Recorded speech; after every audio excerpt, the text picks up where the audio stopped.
वहीं दूसरी तरफ जब किसी अवस्था में पुरुष अपनी शारीरिक ज़रूरतों की इच्छा अपनी पत्नी से रखता है तो फिर पत्नी को आपत्ति क्यों होती है? पत्नी उसे प्यार से समझाने के बजाय उसकी इज्जत को चौराहे पर लाकर नीलाम क्यों कर देती है?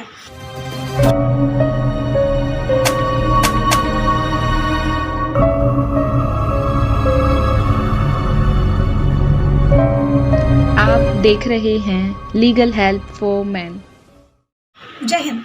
मैं हूं काजल जादौन, ज्वाला शक्ति संगठन की संयोजका, जो पूरे भारत देश के अंदर निर्दोष पुरुषों को न्याय दिलाने और उनके अधिकारों की लड़ाई लड़ने का काम करती हूं।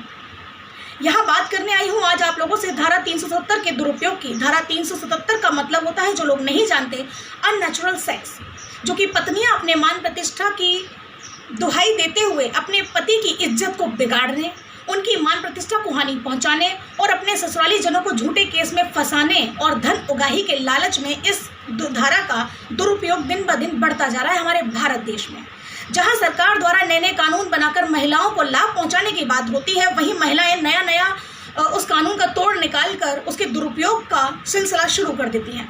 तो बात करते हैं यहाँ पर एक पति पत्नी के, जहाँ सरकार द्वारा एक हिंदू रीति रिवाज के अनुसार एक लड़का और एक लड़की को पति पत्नी का सम्मान दर्जा दिया जाता है, उन्हें बराबर का दर्जा दिया जाता है, उन्हें अधिकारों की बात उनकी कही जाती है। वहीं दूसरी तरफ जब पत्नियां अपनी कमियों को छुपाने के लिए अपने पति से उम्मीद करती है कि वो इस बात को बाहर न ले जाए, अपने मायके की ज़रूरतों को पूरा करने के लिए अपने पति से उम्मीद रखती है और उम्मीद करती है कि इस बात को बाहर ना ले जाया जाए, उसकी मान प्रतिष्ठा का बराबर मान रखा जाए। वहीं दूसरी तरफ जब किसी अवस्था में पुरुष अपनी शारीरिक ज़रूरतों की इच्छा अपनी पत्नी से रखता है तो फिर पत्नी को आपत्ति क्यों होती है? पत्नी उसे प्यार से समझाने के बजाय उसकी इज्जत को चौराहे पर लाकर नीलाम क्यों कर देती है? इस धारा का 377 में पुरुष पति पत्नी के संबंध से क्या लेना देना है?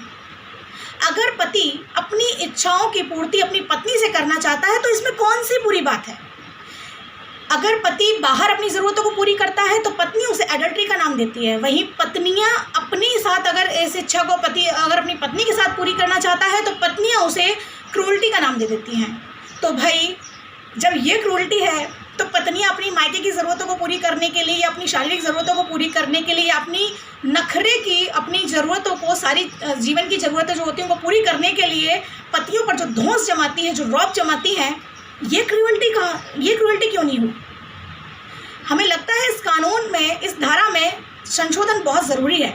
तो आइए मेरे साथ लड़िए और इस धारा के संशोधन के लिए हम एक आवाज़ उठाते हैं कि धारा 377 का उपयोग कहीं भी पति पत्नी के रिलेशन में ज़रूरी नहीं है। इसे ज़बरदस्ती का मुद्दा बनाकर हमारे भारत देश में ज़्यादा से ज़्यादा तलाक ना करवाए जाए। जय हिंद।